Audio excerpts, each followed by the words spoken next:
일시적 2주택 비과세를 받을 수 있는 거냐라고 문의를 하셨습니다. 비과세를 받을 수 없습니다. 분양가 상한제 적용 제외되는 아파트이기 때문에 기존에 실거주 의무가 없습니다. 2년 보유만 하면 비과세 혜택을 받을 수 있기 때문에 대면 상담 받으셔서 더 정확한 계획과 전략을 부동산 고민 문자로 자세하게 보내주시면 추첨을 통해서 여러분들에게 월수금 정확한 해답으로 찾아뵙도록 하겠습니다. 뒷번호 0724님께서 보내주신 부동산 고민입니다. 분양권 2개를 가지고 있습니다. 광명을 계속 보유하고 싶은데 부동산에서 2년 거주해야 된다고 하네요. 입주할 돈이 없는데 매도해야 되나요? 광명 푸르지오 포레나 25평 2020년도에 매매하셨고요. 힐스테이트 평택 더 버스트 33평은 2022년에 청약하셨다고 합니다. 전문가님 답변 부탁드리겠습니다. 네, 일단 답변부터 드리도록 하겠습니다. 자, 광명 푸르지오 포레나를 먼저 매도할 경우에 비과세가 아니라 과세 대상이 되어버립니다. 따라서 비과세를 받기 위해선 반드시 평택에 있는 힐스테이트를 먼저 매도하셔야지만 비과세가 가능하다. 왜 그런지 뒤에 판소리를 통해 알려드리도록 하겠습니다. 그리고 광명의 2년 거주 요건은 필요 없습니다. 보유만 해도 비과세가 충족됩니다. 자, 우선적으로 지역적 입지를 잠시 한번 보도록 하겠습니다. 광명 푸르지오 포레나 2023년 9월 달에 입주 예정인 분양권 상태입니다. 광명 사거리역 인근에 위치하고 있고 그 주변 지역 일대가 신축 아파트로 지금 다 입주가 진행되거나 진행될 예정에 있는 지역 일대입니다. 1000세대가 넘어가는 아파트이기 때문에 지역적 입지가 좋은 아파트로 보여집니다. 자, 이번에는 평택에 위치하고 있는 송탄역 인근이죠. 힐스테이트 평택 더 퍼스트 아파트인데 이게 지금 현재 분양권 상태고 전매도 가능합니다. 2024년 2월 달에 입주 예정인 지역인데 이 뒤편으로 가면 서정리역 그리고 넘어서 이제 평택 지제 고덕 지역 일대인데 지역적 입지가 썩 좋은 편은 아닙니다. 자, 따라서 저는 평택에 있는 분양권 또는 아파트가 되었을 때 매도를 계획하시는 쪽으로 의견을 드리도록 하겠습니다. 왜 그런지 뒤에 판소리를 통해 알려드리도록 하겠습니다. 자, 광명에 위치하고 있는 광명 푸르지오 포레나 분양권을 2020년에 취득을 하셨다라고 하셨습니다.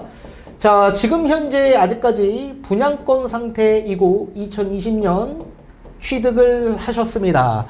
자, 그리고 플러스 B라는 또 분양권을 한 채 취득을 하셨는데 지금 평택에 위치하고 있는 힐스테이트 아파트죠. 이 아파트도 마찬가지 분양권 상태로 지금 현재 유지되고 있는 상태입니다. 근데 이 분양권은 2022년도에 취득한 분양권이라고 하셨습니다. 자, 지금 A와 B 전부 이 분양권 상태입니다. 자, 분양권은 양도세 계산할 때 2021년 기준에서 나눠집니다. 2021년 이전에 취득한 분양권은 권리 형태로 보는 분양권입니다. 권리. 자, 반대로 2021년 이후에 취득한 분양권은 주택수에 산정되는 분양권으로 보셔야 됩니다. 엄연히 2021년 전후로 해서 그 권리 형태와 주택 형태로 나눠지기 때문에 아예 성질 자체가 좀 다르다라고 보셔야 됩니다. 자, 이런 상태에서 A라는 이 분양권이 광명에 있는 게 아파트로 되는 시점이 있었죠. 요게 이제 입주 예정인 시기가 2023년 8월 달에 입주 예정인 상태입니다. 자, 이렇게 되면 요 아파트도 당연히 분양잔금을 치르는 시기가 주택이 되는 시점이죠. 자, 이런 경우에 광명에 있는 아파트 취득되고 분양권인 B의 분양권을 가지고 있기 때문에 일시적 2주택 비과세를 받을 수 있는 거냐라고 문의를 하셨습니다. 비과세를 받을 수 없습니다. 자, 우선적으로 비과세를 받을 수 있는 특례 요건이 있습니다. 특례. 우리 보통 비과세는 1세대 1주택인 경우에만 비과세를 받죠. 주택인 경우에만 비과세를 받습니다. 다만 특례 요건이 있죠.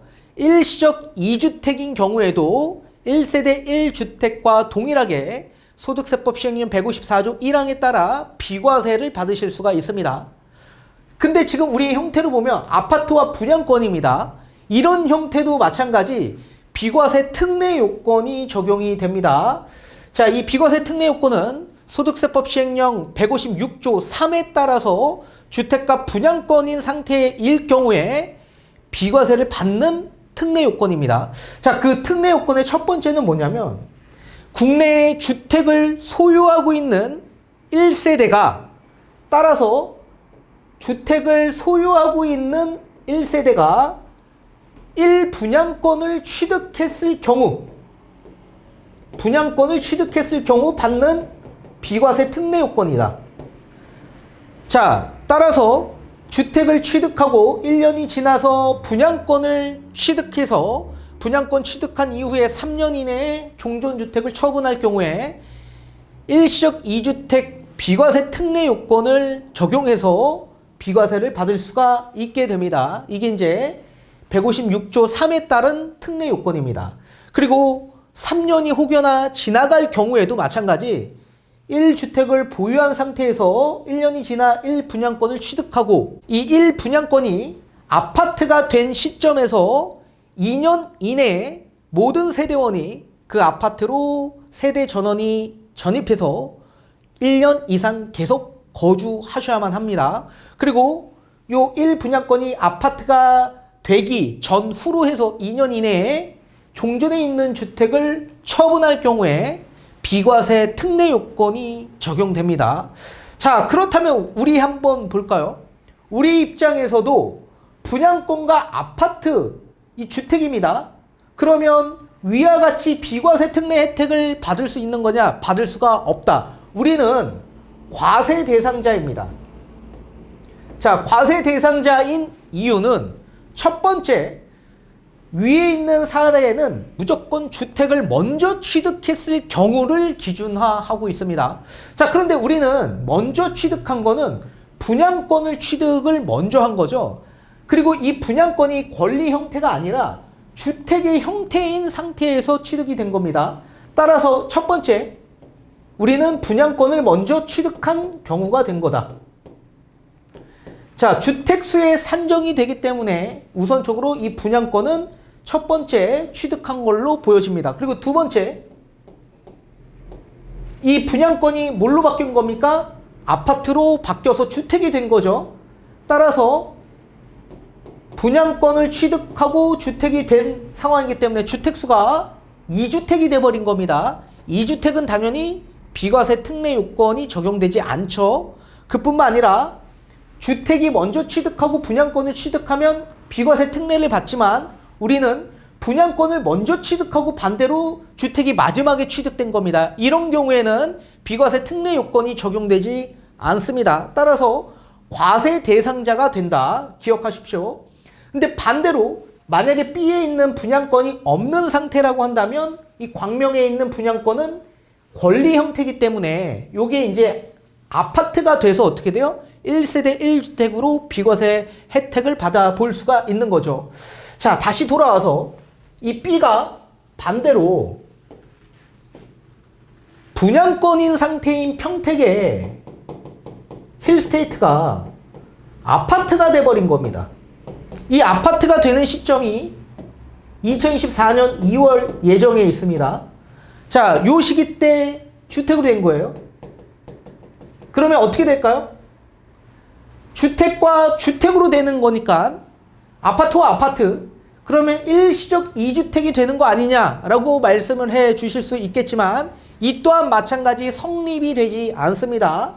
자, 아파트와 아파트 일시적 2주택 성립이 될 수도 있겠지만 우선적으로 2021년 이후에 취득한 분양권은 주택수에 산정된다라고 했죠. 따라서 무조건 이 평택에 있는 분양권을 취득했을 당시 우리는 주택으로 보기 때문에 1주택으로 보고, 그 다음에 A에 있는 광명에 있는 아파트가 주택이 되기 때문에 1분양권 1주택으로 우선 적용이 되는 겁니다. 따라서 아파트와 아파트, 주택과 주택의 관계가 아니라 우리는 분양권과 아파트 이 순서로 적용이 먼저 된다. 따라서 분양권과 주택으로 보는 거기 때문에 아파트와 아파트는 성립이 되지 않는다라고 보셔야 됩니다. 자, 그러면 우리는 비과세 A라는 광명에 있는 아파트를 비과세 받기 위해서는 평택에 있는 아파트 또는 평택에 있는 분양권, 이걸 먼저 매도를 해야지 또는 전매를 해야지만 A에 있는 아파트가 나중에 주택이 되는 시점에서부터 2년이 지나서 비과세 혜택을 받아보실 수가 있는 거죠.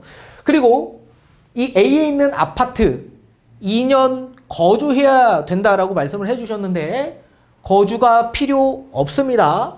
자, 우선적으로 이 A에 있는 분양권이 이 분양권을 취득했을 당시에 조정 대상 지역이었습니다.